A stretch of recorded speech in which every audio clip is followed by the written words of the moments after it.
Good morning. It's another beautiful sunny day in Miami. We are walking towards Killcliff, but in paying attention to the door, it seems shut. I need to learn when their schedule is and when their timing is. So roughly it's around 10 a.m. I left it a little bit more later instead of going a little bit more earlier because I don't know if they're going to be open or whatnot. But what I will say that there is more cars. There is cars parked around the gym. So I'm hoping that it is still open. What's up, brother? How are you, man? Good, man. How you doing? I didn't know that this was invite only. Alright, so long story short, they're a private gym. It's not a gym that you can just rock up to and train. I went in there, the ladies are denying me, I'm being persistent, whatnot. They told me to email this guy. Long story short, the guy's there, but they're just telling me got to email him, got to contact him, and I'm trying to call him, but I can't because I'm from Australia and I got an Australian number and it's just denying me. Long story short, they just put me through. I went into the Killcliff gym, bro. It's a full pump and buzz and all the fighters are there. So didn't pay attention to exactly who was there because I just wanted to train. So I go speak to the guy, Tom, and all I could do was just give him my information, gave him my email, gave him my contact number. I said, bro, please, I'm only here for 3 days, excluding today because I'm not going to be able to train today, obviously. 2 days. Please, bro, if there's any vacancy, just let me train. I'll expect any rules and regulations that you need me to follow. He goes, yeah, look, I got to speak to Henry. Henry's out of town. Speak to the boss and see what they say. Which is all fair enough, man. You get so many people that are hot-headed and want they'll come in just want to train and beat the fuck out of people. Anyway, long story short, as I'm walking out, I see Impa, the guy that got knocked out in the UFC, but now he's won $1 million in the PFL and his story within itself. And on the way out, he just said something. I looked at him, and then we started chopping it up. He goes, hey man, look, don't be too disheartened. I was in the UFC when I came to Killcliff and I got denied too, so don't be too disheartened. I was like, shit man, I really wanted to train this, that. And then he said, look, the only thing I can suggest is go to Wagnar's gym, train at Wagnar's, or train at Herbert's gym, which is Gilbert Burns' younger brother, I think. I'm just waiting on my Uber, by the way. And he goes, look, if you train at Herbert's gym and you say that I sent you, you can make a good impression and then hopefully you'll be able to train the next day. But right now I'm going to go to American Top Team and see what I can do there. Okay, so long story short, how do I say this? So I was allowed to go in because I was persistent as fuck, bro. I'm like, bro, just, okay, I can't train. Just let me check it out, bro. Just let me check it out. So the guy went and got his manager. The manager comes and gets me. And then I went in. And just before I went in, actually, Andrei Arlovsky just walked by. Like I said, I'm like this. And he didn't even budge or say anything to me. A bit of a moody cunt. Maybe he saw me in Vegas when I looked at him and then just didn't go in. I'm like, it's just Andrei Arlovsky. I went in, I'm talking to him, but I'm also trying to look at the training room. I'm talking to him, I'm also looking at the training room because there was a bunch of pros in there. Marvin Vittori was there, and then Andrei Arlovsky. There was another guy. I can't remember right now exactly because I was trying to talk to the guy and be respectful and pay attention to him. But at the same time, I was trying to look at the training room, but it's like they just started their training, so I couldn't really see and analyze how they were doing it. But they were just doing a basic warm-up, like they were running around, end of the mat, forward rolls, so on and so forth, and then just before I left, they started putting their gear on. The facility, it's big. It doesn't look as big as it seems on media and whatnot, I guess. And I was asking, I'm like, so I obviously didn't imply that I went to Killcliff, but I was like, so how come you guys closed off invitations and whatnot? Because Killcliff was the exact same. They closed off anything open to the public. So he goes, look, after COVID, we weeded all the people out, and we strictly keep it to all pro training only. COVID was a big advocate of them making that happen. What am I gonna do now? Go by the beach and just kick it, bro. Fully kick it, maybe FaceTime my mom, catch up with her. Not much I can do, man. This is out of my control. But this is the first time I've come across it to where the gyms don't allow general goers to come. And I asked him, I'm like, do you get people that normally like coming in just like intentional? Because you obviously get those dickheads that just come in and try to hurt people and whatnot. And he goes, look, it's a professional gym, you get humbled pretty quick. And I'm like, yeah, look, fair enough. Kind of annoys me that it's just a waste of a day. Alright, well, put this stuff back, wait for an email from Killcliff. These guys 100% said no. When you think about it, it's actually smart what they do. They're trying to build people that actually want to be there with the team. What do you say? Call them gym hoes or gym rats. Hoes is what he called it, where they just bounce around like little sluts. Those are his words. He's like, hopefully we'll see you in the future. I'm like, yeah. That's funny as fuck's sake. Okay, so literally just as I ended that recording, I get the message from the guy, Tom Killcliff. He says, hello Kaan, after talking to the coaches you can train at that time for $200 USD, which is a little bit expensive, I'm not gonna lie. He says our kickboxing drill practice is tonight at 6 p.m. Please come early to sign a waiver to process your payment. Tuesday morning 9:45 a.m. is sparring, 6 p.m. open drilling, which I don't know what that is, I'll find out. Wednesday 9:45 a.m. wrestling, and then close that night. Not bad, let's go! So I've got 5 hours to kill roughly. I'm still gonna go by the beach. Tropical vibes and that, you know. Come on. So this actually looks absolutely delicious. Almond butter and Nutella, banana, blueberries, granola, and a cold brew. That cold brew is good. And the thing that I realized is that because I didn't tip them, they didn't bring it out. Like I took a seat at the table and I realized, oh, it's taking a little bit while to come out. I'm like, let me go in and check it. And it was just sitting there.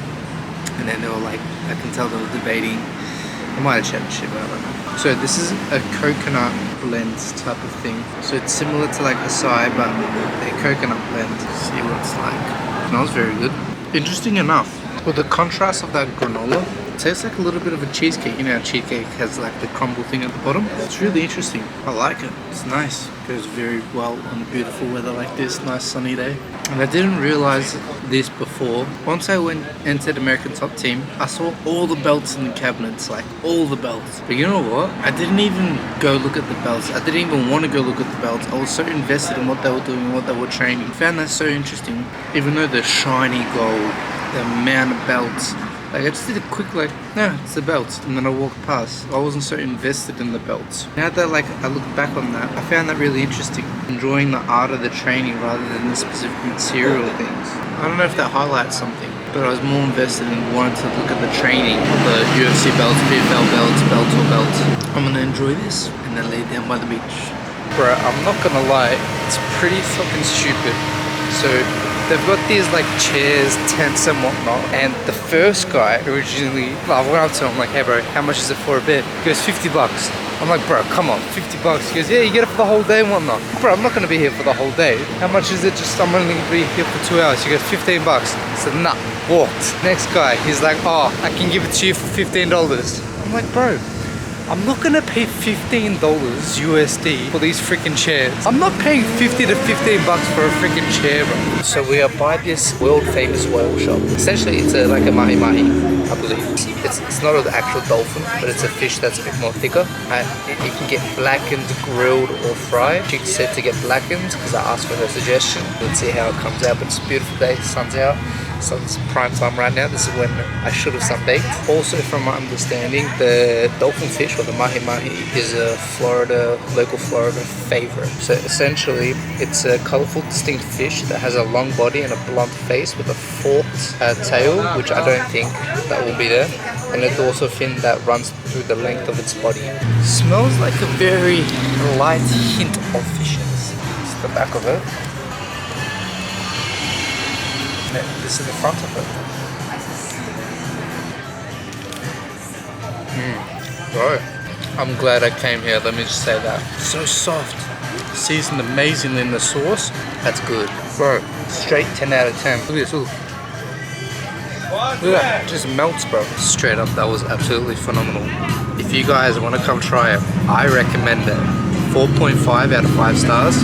No, fuck that. 5 out of 5 stars, 10 out of 10. That was phenomenal. If you want to come, it's called Whale's Rib in a Boca Raton area.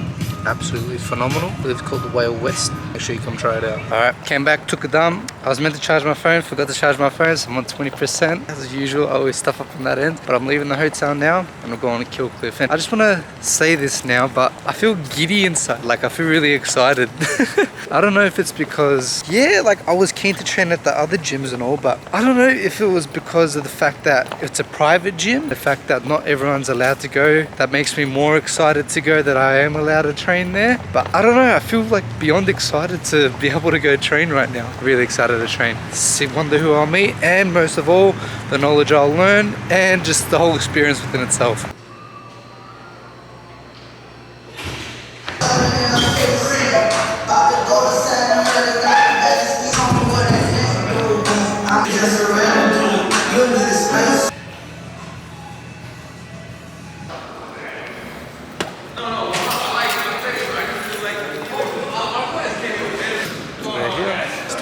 Alright, so we finished up training here at Killcliff. Legit, Henry Hoof's slogan, KISS.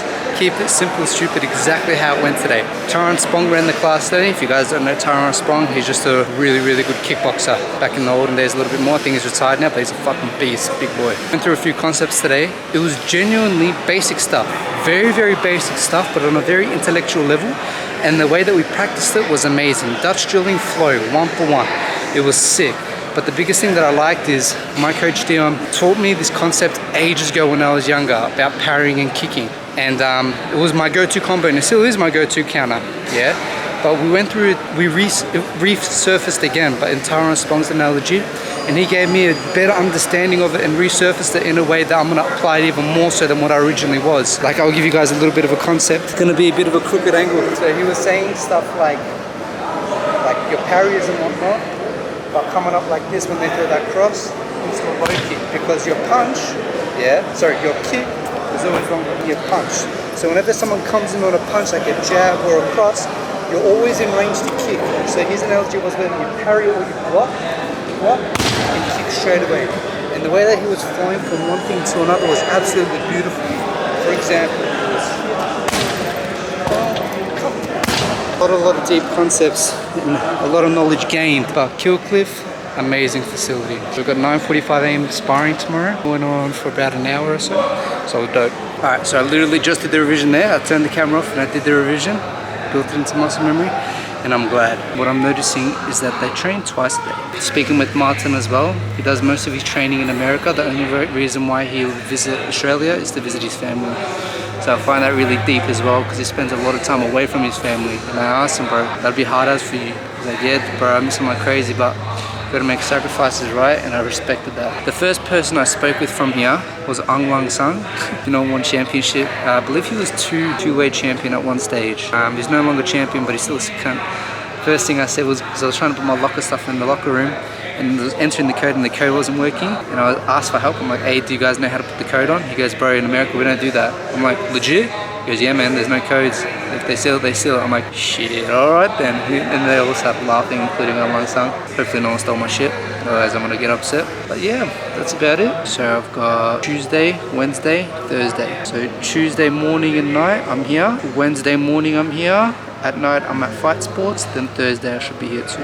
This is like their kickback area where they soon they do their fight study. I don't know, a bit of drilling and stuff. Just full super kickback, which is sick. I wonder where they do their merch and stuff. Like their Killcliff uniform and shit. A nice, beautiful walk back to the hotel. This is vibes. If I was living here and I had a house nearby, it's what some of them do. They've got like these electric motorbikes. It's not e-scooters. It's like these bikes that are like electric motors and shit. They just zip around Miami like that. It's dope. It's a vibe. I was thinking maybe I should get one in Melbourne, but in Melbourne the roads aren't like big like this, and the roads I'd say are a little bit more busier. I don't know, it's kind of different. It's like, even though it seems so short distance here in America, whenever you look on Google Maps and such, it's actually really far. Especially when you're in Texas. I noticed it in Austin, Texas. A little bit in Miami. Miami's not too bad. Vegas was the same thing though. Things seem close, but when you walk it, it's actually really far. But that was dope, man. Spoke with Impa and someone else. Impa's gonna come this week. He's gonna start training again.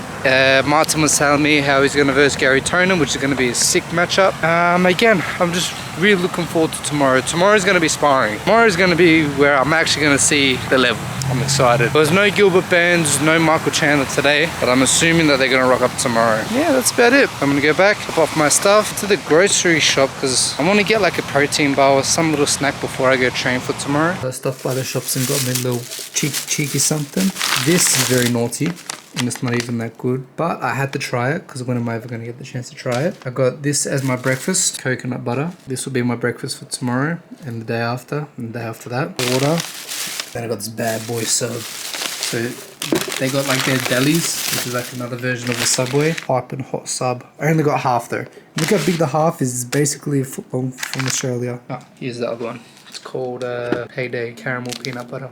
But I only ate half because I'm going to eat it as a little bit of a dessert once I finish. It's a 6-inch. Chicken tenderloins from my understanding. Mayo, olives, cucumber, chipotle mayo, and wheat bread as well. Alright, you know the deal. Take a bite. And I'll show you guys what it looks like. That Chipotle sauce though. After sauce and tender man, let's go. It's roughly around 9:35, 9:40, and we're gonna start our sparring class. So without further ado, I'll let you know how I go afterwards. Sparring session is all done. What was cool was I went with a few UFC people. I gotta get off the map. Some PFL people and whatnot. As MMA fighters striking, they're good.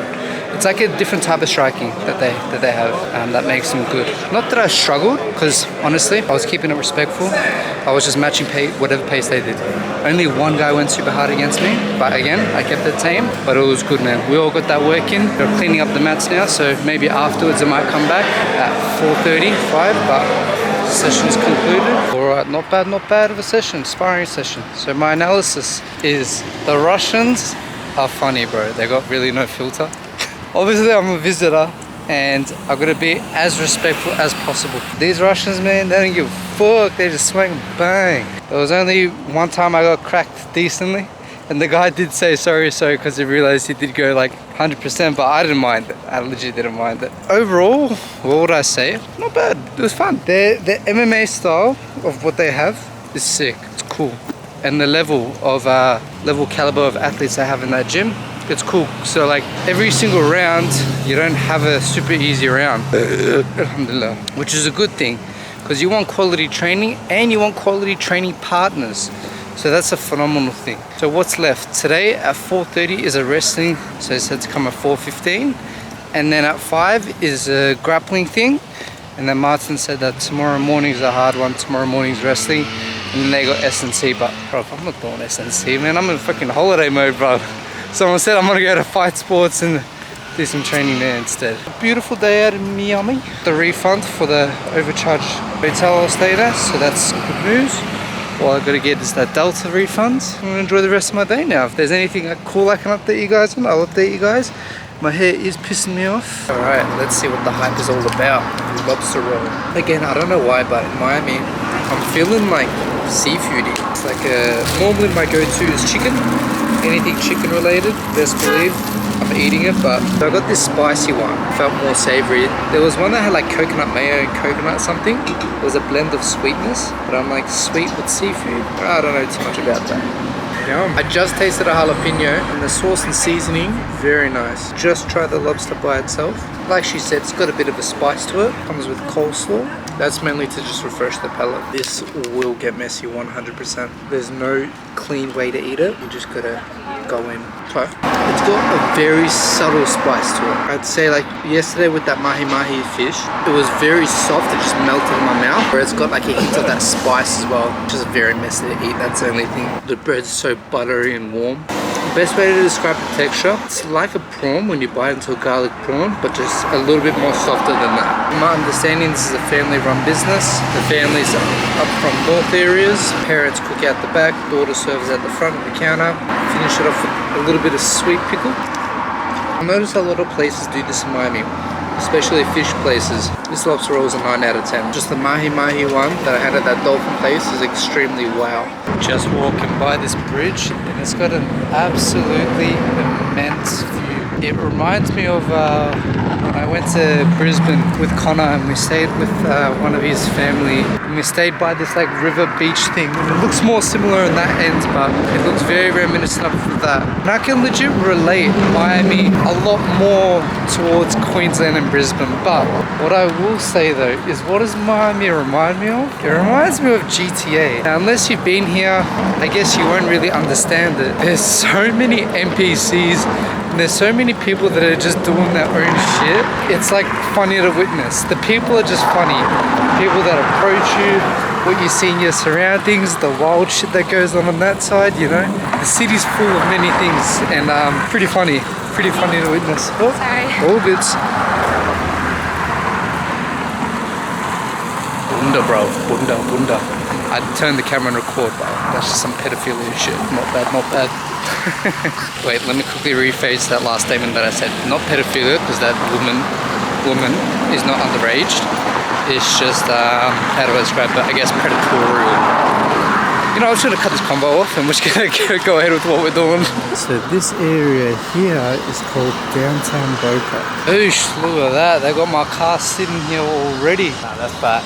That's fat. Oosh. That's a nice McLaren fat ass spoiler. I quickly want to show you this because us fighters, you know, we've got our online stuff that we order through our meals or things called the athletics meal plan and whatnot. Everything's online like that, but this store here, you can actually like come in and shop on it. Like for example, if I just go to a random one, Thai peanut crispy chicken bowl, just as an example. It's got all the nutritional facts, it's got all the calories, and it's a microwavable thing where you can just chuck it in the microwave, heat it up, shebang, it's there. And it actually looks like quality. Like if I show you a better one, like these actually look quality. And there's so many options too, you know? Hey, if there's any businesses out there in Australia and you got money and you want to hit up on something that's got like a hole in the market that we don't have, this is a good idea. This store here, he says it's only been open for 2 years and it's still new to Miami, but it's sick. It's sick. I like the idea. Let's go. Another thing I want to mention, something I've learned is I like to eat fish before training because I don't feel heavy. Number 2, when it comes to my protein bars, I prefer wafers. So for example, this one here called Power Crunch. If you guys haven't had Power Crunch, I recommend it. And it was cheaper than some of the other bars, hence why I got it. I really like Power Crunch. You guys ever get like, I don't know, what's the, it's not Chobani, what's it called? The classical protein bar that we always eat in Australia? I forgot, but like, you know how its texture's just like so chewy, so rough? Oh, we got some shit going on, Popo, let's go, 5-0, woo! This one retains its texture. It's a wafer. Like, it's not too heavy. You do get full and it tastes amazing. If you guys ever get the chance to try it, instead of getting like a protein bar that's like doughy texture-y, try wafer bars out, guys. This is the shit. And Power Crunch is my favorite one so far.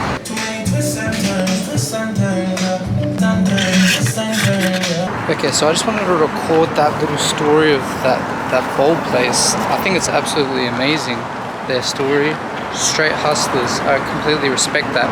It's the same shop that I got, you know, where that coconut bowl. Same exact shop. It's just there's another one down here. They got many shops, but legit just grinding and hustling. Went up to the pizza shop owner, asked if they can do a pop-up. Did the pop-up. Then from there, spread the word of mouth, and look what they're doing now. Just 2 people that love to surf. Noticed there was a bit of a niche in the market, and went and did it.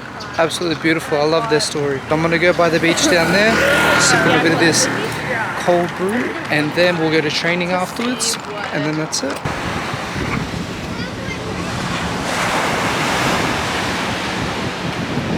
I'm just gonna kick it here by the beach a bit, listening to the calmness of the waves crashing, and just reset the mind. Reset the mind. Whether it's for today or for the new year ahead. Pondering and being in my thoughts for a bit and being calm most of all. Hey, I want you guys to check this out. So Bossman over there has got probably the best view on the beach, I'm not gonna lie, and he's playing some boss player moves. Check this guy out. Not only has he got the view of the beach, but Bossman's got the view of the century, man. Look at that. Wow. Got a little squirrel that I spotted. Little freaking Theodore, Alvin and Chipmunks, you know.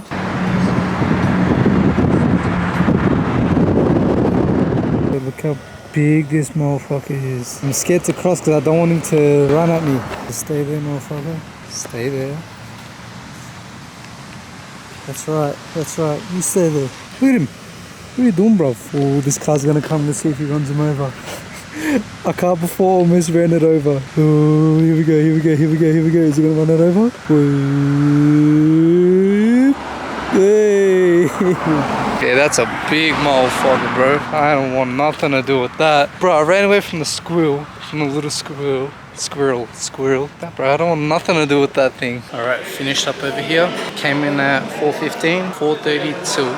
Well, on the actual schedule. I'm pretty sure they did 45 minutes, but first half was strictly wrestling. We went through some things from Turtle, defensive mechanisms, and through some mobility stuff, which is really interesting and cool. It was actually like a full proper workout. Like I got a full proper sweat in. It wasn't easy. It was actually pretty high pace, difficult, but it was good. You know, good, especially for me. That's an area that I'd like to develop more on. Same thing when I came out of IMAF, I noticed it was an area of weakness for me, and then I worked upon it. But this was more defensive stuff, which I really liked, and chain wrestling, which is dope. In the second half, Nick Lentz, I believe UFC fighter, I don't know if he fights anymore, towards the end of that first section, we were doing Granby rolls, and then he took it upon himself to develop upon that, because a lot of the guys, what we were doing was, most of us were just forward rolling and half-assing it in terms of not committing 100%. What his explanation was that we need to commit 100% on it, and you got to do it like a cartwheel.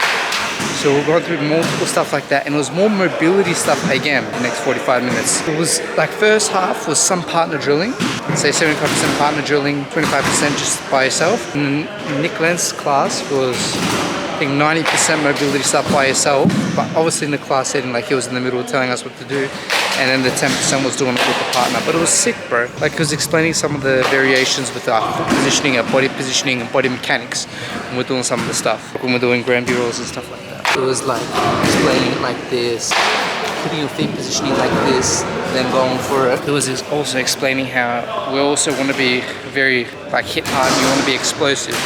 When you're explosive, to be explosive, you don't want to expand, you don't want to be elongated, you want to be short and compact. So for example, I'll put it against the wall, but when I go to do the Granby, you'll see the difference. If I'm long and elongated, you're not going to be able to, and I'm long, check this out.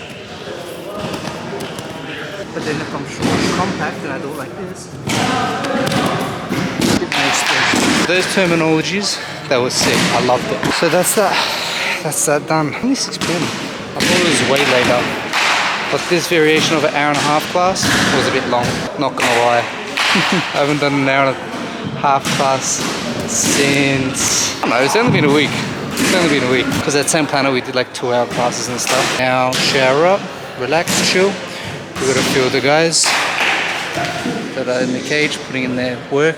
Martin doing pads, Kaan holding pads, all these other individuals just getting that work in. From my understanding at least, tomorrow is going to be an intense class. So I'm keen for that, making sure that I eat well tonight, rest up, and get ready for that class the next day. Alright, we are officially, no way is it raining.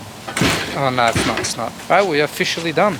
So that was pretty cool, man. After training, I had a shower, and then on the way out, literally just as I showered and I finished, Martin's like, hey Kaan, you're joining us for the cold dip in the sauna. I'm like, yeah, nah bro, I'm good. He goes, put your shorts back on, don't be a pussy, jump in bro. I was like, nah man, I can't. And then I was like, but there's a recovery room. He's like, yeah. I'm like, show me around if you don't mind. And bro, they got a full freaking like facility, it's sick. Physios, what are they called? Those, not Neutrogena, what the fuck? It's like those compression boots. They've got them, they've got a cold plunge, a hot plunge, full facility. Whenever you want to use it, you use it. For their athletes at least, which is sick. But because I was with Martin, he allowed me to join in. I personally didn't go into the cold plunge. I just went in that hot bath. I was chopping it up with one of the Asian UFC fighters. He was showing me his fights from Ryzen. Bro, this guy's crazy. He was in Ryzen, it's full like soccer kicks, stomps. But he ended up getting DQ'd because he held the cage as he was stomping him. So I don't know if he got turned into a no contest or straight disqualification.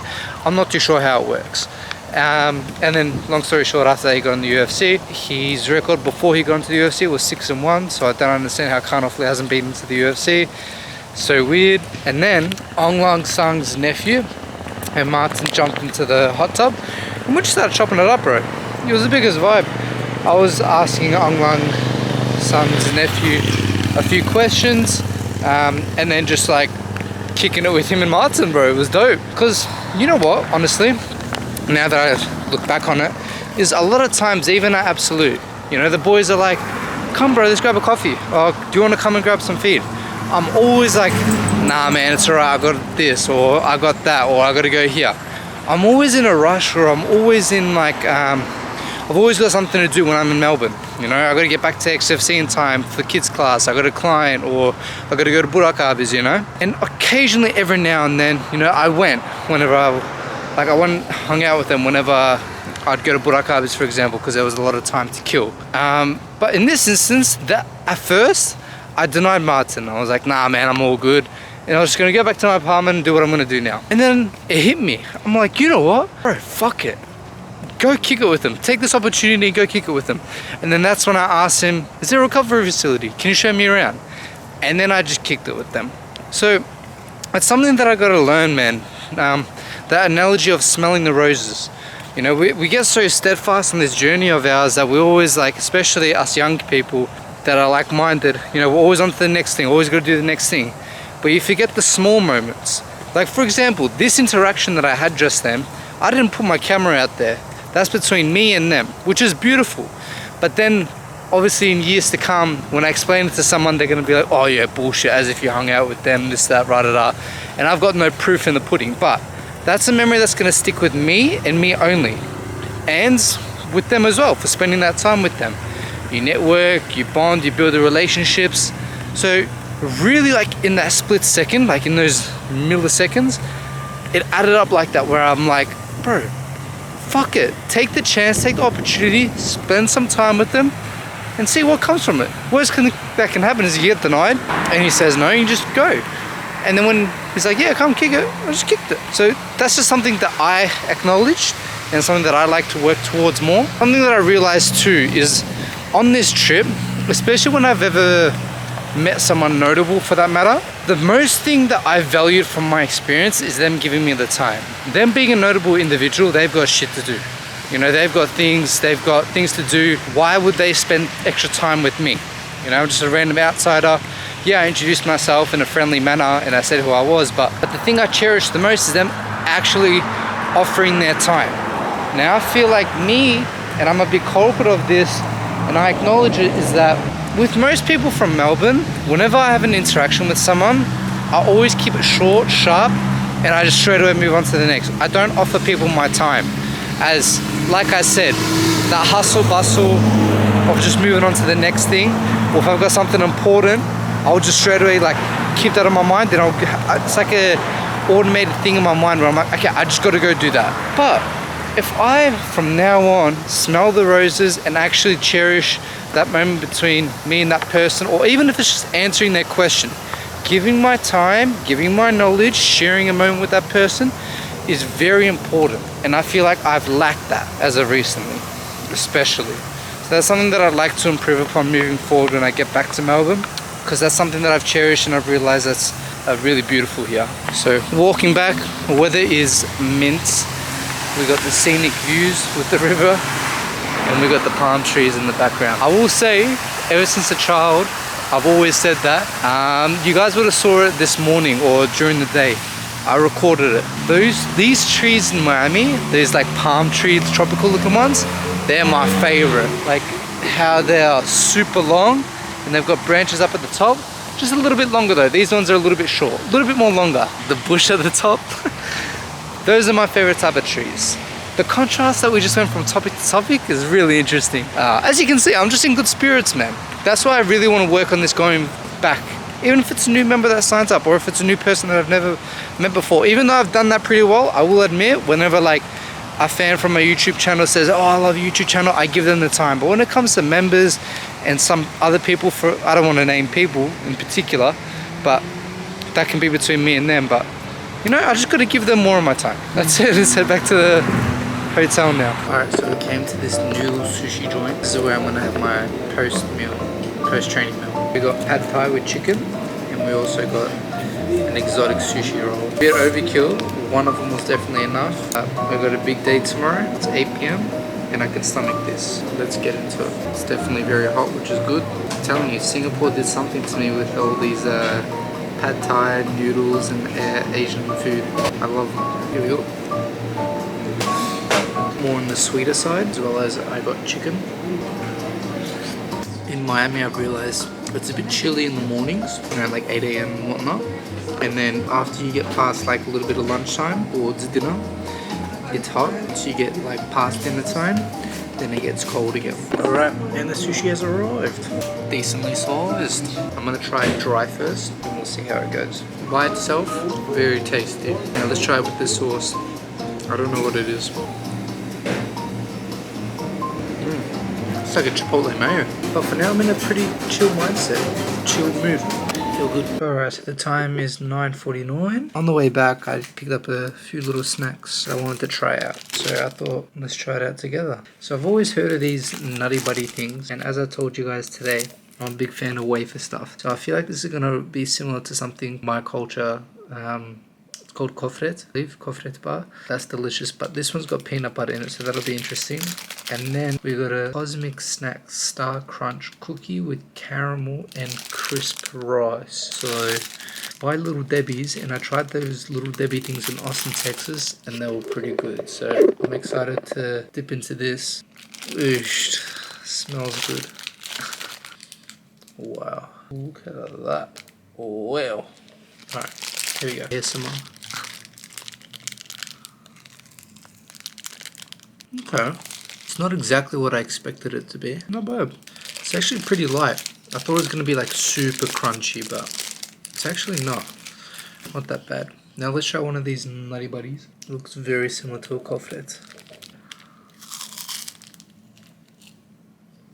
Very, very similar to a kofret, but I'd say very light peanut butter. With the kofret bar, it's covered in chocolate coating, and it's got chocolate in the inside. This one's more lighter than a kofret, but texture wise and everything like that, smack bang on. It was good.